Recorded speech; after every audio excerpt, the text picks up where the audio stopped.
अगर भाजपा को हराना है तो उत्तर प्रदेश की जनता वहां के भाजपा की सरकार को उखाड़ फेंकने में अगर एकमत नहीं होता है तो बूझो कि अंबेडकर विरोधी है, महागद्दार है। सारे हमारे नेता अंबेडकर के नाम लेकर के, वो सबसे बड़ा गद्दार और बेईमान है जो अंबेडकर के नाम लेकर के, बुद्ध का नाम लेकर के अपना दुकानदारी चला रहा है कि हम भी धनिक हो जाएं, समाज लूटा जाए, हम लूट के संपन्न समृद्ध हो जाएं। यहाँ के सारे नेताओं का यही चरित्र है। राष्ट्र जहन्नम में जाए, राष्ट्र कुछ भी हो जाए, राष्ट्र बर्बाद हो जाए, कंगाल हो जाए, फटेहाल हो जाए, विश्व बैंक का दुनिया भर का खजाना हम कर्जा में खा लें, राष्ट्र को बचाने के लिए यहाँ का आज़ादी के 70 वर्ष हो गए, यहाँ के एक भी प्राइम मिनिस्टर योग्य नहीं हुआ।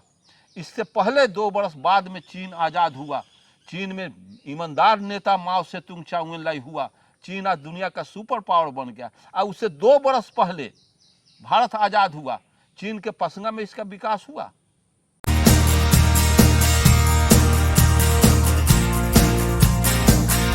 हेलो फ्रेंड्स, मैं गौतम कुमार आप सभी को एक बार फिर से अरिजक संघ ऑफिशियल यूट्यूब चैनल में स्वागत करता हूं। साथियों, एक बार फिर हमारे साथ अरिजक संघ बिहार प्रदेश अध्यक्ष माननीय अरुण कुमार गुप्ता जी जुड़े हुए हैं और एक और गहरी विषय पे हमारी लगातार चर्चा जारी है। माननीय अरुण कुमार गुप्ता जी से प्रश्न मेरा यही है कि अपने समाज के बहुत सारे नेता पहले हुए भी हैं और बहुत नए नए नेता बन रहे हैं। पहले की बात तो नहीं जानता, लेकिन अभी जो हमारे समाज के जो नए नए नेता उभर रहे हैं, महापुरुषों की बात, उनके फोटो का इस्तेमाल करके, उनके नाम का इस्तेमाल करके, उनके विचारों का, दर्शन का इस्तेमाल करके नेता तक बन जा रहे हैं, नेता तक पहुंच जा रहे हैं। जब उनकी पद हो जा रही है, उनका सत्ता हो जा रहा है, तो महापुरुषों के विचार को दरकिनार कर दे रहे हैं। उनके विचारों से, महापुरुषों के विचारों से उन पर कोई फर्क नहीं पड़ रहा है। नहीं समाज में क्या होना चाहिए, क्या नहीं होना चाहिए, कोई फर्क नहीं पड़ रहा है। तो कहीं ये हम माने कि हमारे समाज में हजारों सामाजिक संगठन काम कर रहे हैं ताकि हमारे समाज में समता आए, भाईचारा आए, हमारा समाज विकसित हो, तो अब तक नहीं हो पा रहा है। तो इसके पीछे का कारण, कोई बड़ा कारण तो ये नहीं है। और ये अगर है तो जो लोग ऐसा कर रहे हैं, जो नेता बनने के लिए महापुरुषों का नाम लेकर वहां तक पहुंच जा रहे हैं और फिर वैसे ही परिस्थिति बना रहे हैं जो अन्य लोग बना चुके। हमारा समाज गुलाम है और उसी गुलाम समाज से ये कुछ आगे निकल जा रहे हैं, पैसे हो जा रहे हैं, तो फिर उस गुलाम समाज को भूल जा रहे हैं, महापुरुषों के विचार को भूल जा रहे हैं। तो वैसे नेता को आप क्या कहना चाहते हैं? देश भारतवर्ष का जो सामाजिक बनावट है, जो ढांचा है, बिगाड़ा गया है। इस तरह का सामाजिक व्यवस्था दुनिया के किसी भी देश में नहीं है। इस देश में नैतिकता का पतन करा दिया गया, पुरुषार्थहीन लोगों को बना दिया गया कि तुम्हारे भाग्य में लिखा हुआ गरीब रहना, फूट के रहना। और यहाँ के जितने नेता लोग हैं, और ख़ास करके पिछड़े दलित के नेता, इनके पास कोई ऑब्जेक्ट नहीं है, कोई लक्ष्य नहीं है, कोई एम नहीं है, न कोई दर्शन है। एकमात्र दर्शन शोषी समादल जो जगदेव प्रसाद का, जो बाबा साहब अम्बेडकर जो चाहते थे, पेरियार ज्योतिबा फूले जो चाहते थे, कार्ल मार्क्स जो चाहते थे, वही है शोषी समादल के पास। और सामाजिक क्रांति के लिए जो अरिजक संघ का है वो बहुत परफेक्ट है कि, और देवी देवता क्या स्वर्ग नरक के आधार पर यहाँ का पॉलिटिक्स डील होता है। जब यहाँ का देवी देवता आपस में संगठित नहीं है तो उसके मानने वाला संगठित कैसे होगा? यहाँ के सारे देवी देवताओं का चरित्र देखते हैं, सारे एक दूसरे से ऊंच हैं, एक दूसरे से नीच हैं, सब एक दूसरे का पूरक बकिया उधेड़ते हैं और सब एक दूसरे का विरोधी हैं। तो उसके मानने वाले तो सारे इस संस्कृति के, इस खेमा के लोग उसी के आधार पर जी रहे हैं। अब बताइए कि इस देश के नेताओं का जो मैं देखता हूं कि सिर्फ मैं एक बार पिकुलियर चाइना का अध्ययन किया, तो पिकुलियर चाइना के अध्ययन में मुझे मिला बहुत बड़ा शौक, लेसन मिला। हुआंग हो नदी चीन का अभिशाप हिस्ट्री में हम लोग पढ़े थे। हुआंग हो नदी में जब एक बार बाढ़ जाती प्रशांत महासागर के तरफ, तो लाखों लाख हेक्टर जमीन का फसल को डैमेज करते, दहाते, बहाते प्रशांत महासागर में चला जाता। तो माओ से तुंग जिस गांव में थे, वहाँ हुआंग हो नदी के अगल बगल थे उनका घर गांव, उससे क्षतिग्रस्त उनका फसल होने। तो माओ से तुम के माता पिता कहे कि चलो चलो चलो चलो, हल्ला हुआ, बाढ़ आ रही है, बाढ़ आ रही है, सारा फसल डैमेज होगा, तो सभी लोग फसल निकाल निकाल के ऊंचे पर टीला पर रख रहे थे, मचान पर रख रहे थे। तो माओ से तुम जिस घर से, जिस गांव से चले, उसी गांव के एक बूढ़ी माँ और उसके बाल बच्चा, सास पतोह उसके चले गए थे ससुराल, उनकी पतोहू चले गए थे नैहर, उनके बेटा ससुराल। अब बूढ़ी अकेले घर में थी, तो वो रोते कलपते जा रही थी। तो माँ से तुम कहे, ए बूढ़ी माँ काहे जाती हो, रो क्यों रही हो? तो सारा नैहर चला गया, ससुराल चला गया है, अकेले हम क्या फसल को बचाएंगे, रहता तो सब फसल को ऊंचा पर मचान पर हम लोग रख देते। तो चलो चलो, हम तुम्हारे फसल को मैं बचाऊंगा। तो माता पिता भाई बहन ये अपने खेत में लोग चले गए, माँ से तुम बूढ़ी की मदद में चले गए। तो जब कल होकर के काम रात भर चला, दिन भर चला, कल होकर के लोग बिना खाए पिए काम करना शुरू किए।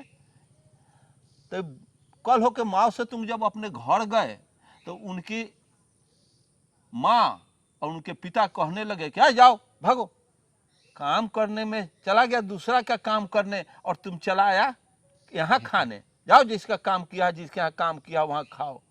तो माँ से तुम कहते हैं कि पिताजी, माँ कहीं तो कहीं ना मैं राष्ट्र के संपत्ति को बचाया, कहीं ना कहीं तो मैं काम किया, आप तो किसी तरह से हम नहीं गए तो थोड़ा कष्ट आपको ज़्यादा मेहनत करना पड़ा और सारा चीज़ आप बचा लिया, और मैं उस बूढ़ी माँ को दे हेल्प कर दिया तो उसका भी सब बच गया, फसल नहीं दह पाएगा। कहीं ना कहीं काम मैं तो किया, तो आप नहीं खाना दीजिए, मैं कहीं खा लूँगा, लेकिन मैं नेशन का, समाज का तो काम कहीं ना कहीं रह करके मैं किया। ऐसे मानसिकता के हमारे देश के नेता लोग नहीं हैं। समाज लूटा जाए, हम लूट के संपन्न समृद्ध हो जाए, यहाँ के सारे नेताओं का यही चरित्र है। राष्ट्र जहन्नम में जाए, राष्ट्र कुछ भी हो जाए, राष्ट्र बर्बाद हो जाए, कंगाल हो जाए, फटेहाल हो जाए, विश्व बैंक का दुनिया भर का खजाना हम कर्जा में खा लें, राष्ट्र को बचाने के लिए यहाँ का आज़ादी के 70 वर्ष हो गए, यहाँ के एक भी प्राइम मिनिस्टर योग्य नहीं हुआ। इससे पहले 2 वर्ष बाद में चीन आज़ाद हुआ, चीन में ईमानदार नेता माओ से तुंग चाओ-एन-लाई हुआ, चीन आज दुनिया का सुपर पावर बन गया। और उससे 2 वर्ष पहले भारत आज़ाद हुआ, चीन के पसंगा में इसका विकास हुआ। हिरोशिमा नागासाकी पर परमाणु बम का मार खाने के बाद भी जापान संभल गया, जापान आज दुनिया को कर्जा देता है। इस देश का, भारतवर्ष का सारा कर्जा पड़ा चल रहा है, यहाँ का जीवन स्तर, काम धंधा कैसे होगा? सब संगठित हो कबीर के लहजों में, रैदास के लहजों में, सत्संग मिलकर रहियो माधव, सत्संग कर रहियो माधव जैसे मधुक मखीर। ए इंसान, सत्संग आपस में विचार आए, मुशाविरा करके एक साथ रहो, जैसे मधुमक्खी आपस में गुनगुना करके एक छत्ता में रहता, उस तरह से यहाँ के बैकवर्ड को तो जाति जाति में बांट करके ब्राह्मण अपना रोटी सेक रहा। और सारे हमारे नेता अंबेडकर के नाम ले करके, वो सबसे बड़ा गद्दार और बेईमान है जो अंबेडकर के नाम ले करके, बुद्ध का नाम ले करके अपना दुकानदारी चला रहा है कि हम भी धनिक हो जाएं, हम भी अडानी अंबानी के जैसा, टाटा बिरला जैसा हो जाए, न उतना हो तो अरबपति तो कम से कम बन जाए, एमपी विधायक बन के हमारी दुकानदारी दुकानदारी खुल जाए। मैं सामाजिक अर्जक संघ में मैं आकर समाज का कल्याण करने में लग गए, वो अपना राजनीतिक रोटी सेकना शुरू कर दिया, एमपी विधायक, मैं भी एमपी विधायक। मैं पिताजी डांट दिए कि सामाजिक कार्यकर्ता, एक सामाजिक कार्यकर्ता का जितना वजन है 100 राजनीतिक कार्यकर्ता का वजन एक सामाजिक कार्यकर्ता के बराबर पसंगा में नहीं भी। प्रधानमंत्री नरेंद्र मोदी का या पंडित नेहरू का या राजेंद्र प्रसाद राष्ट्रपति का कोई नाम बच्चा लेगा, लेकिन कबीर का, रैदास का, बुद्ध का, पेरियार का नाम हमेशा रहेगा। तो भारत का 1000 राष्ट्रपति और प्रधानमंत्री एक पलड़ा पर चढ़ेगा तो एक कबीर और एक रैदास के सामने हल्का होगा। ये सच्चाई है, इसको कोई काट नहीं सकता है। बहुत लोग आए गए, आंधी में आए बह गए, कबीर को तो बहा के कोई देख ले, बुद्ध को तो बहा के देखते, अंबेडकर जगदेव को तो, इनको भगत सिंह को तो कोई बहा के देख दे। ये नहीं होगा। ईमानदारी का बू नहीं है इस देश के नेताओं में। सब गटक नारायण में लगे हुए हैं। गटक नारायण गटक, मेवा आवे फल आवे गटक नारायण गटक, सोना आवे चांदी आवे झटक नारायण झटक। यही तो इन लोगों का रवैया है। नेता बन के अंबेडकर के नाम, बुद्ध के नाम लेके, मार्क्स के नाम लेकर के नेता बन जा रहे हैं। ऐसा धंधा ये सांसद लोग, विधायक लोग कर दिए हैं, मंत्री लोग कर दिए हैं कि इनका तो बेतहाशा तलब बढ़ता जा रहा है। और एक बार जो विधायक हो गया, एक बार एमपी हो गया, तो उसका 1 लाख रुपया पेंशन चलेगा जीवन भर। उमर जाएगा तो उसकी पत्नी को पेंशन। ये लूट नहीं तो और क्या है। एकमात्र राम स्वरूप वर्मा जो अर्जक संघ के संस्थापक है, वो पेंशन उनके का बना, रिजेक्ट कर दिए कि नहीं नहीं नहीं, मैं जब तक विधायक मंत्री था तब तक लिया पैसा, और मैं हार गए, मुझे पैसा नहीं चाहिए, वो राष्ट्र के खजाना में कर दो, ये नहीं चलेगा। डॉक्टर लोहिया भी कहा था कि पेंशन बंद करो, लेकिन कौन करता है। यहाँ तो लूट मचा हुआ। ऐसी स्थिति हमको जानना चाहिए कि जब समझना चाहिए कि अंबेडकर का नाम लेकर के अगर भाजपा को हराना है तो उत्तर प्रदेश की जनता वहां के भाजपा की सरकार को उखाड़ फेंकने में अगर एकमत नहीं होता है तो बूझो कि अंबेडकर विरोधी है, महागद्दार है। अगर एक नहीं हो रहा है, भाजपा के बाद जितनी छोटी बड़ी पार्टियां हैं सबको ईमानदारी से ये लोग टिकट दें। जो बड़ी पार्टी है वो ज्यादा टिकट ले, छोटी पार्टी है 2-3 गो टिकट ले, उसको 2-3 गो क्षेत्र में विधायक का टिकट दे दो, वो लड़ेगा। सब एक साथ मिल करके लड़ोगे तब भाजपा का विकल्प। और नहीं तो भीतरिया तौर से भाजपा से ये अरबों खरबों रुपया लेकर के लोग नरेंद्र मोदी का, मोहन भागवत का ये लोग काम कर रहे हैं, अंबेडकर का नाम ले रहे हैं। उन लोगों का तो, वैसे लोगों का तो मुंह हजारों हजार के देख रहे हैं तादाद में। जब तुम भी अंबेडकर का नाम ले रहे हो, मैं भी ले रहा हूं, तो हमको और तुमको एक होने में क्या लग रहा है। इसका मतलब है कि अंबेडकर बहाना है। अंबेडकर एक हथियार मिल गया है रोजी रोटी का। तो साथियों, माननीय अरुण कुमार गुप्ता जी ने जैसा कि बताया कि सभी लोग महापुरुषों के विचारों का नाम लेके अपने आप को स्थापित करने में लगे हुए हैं।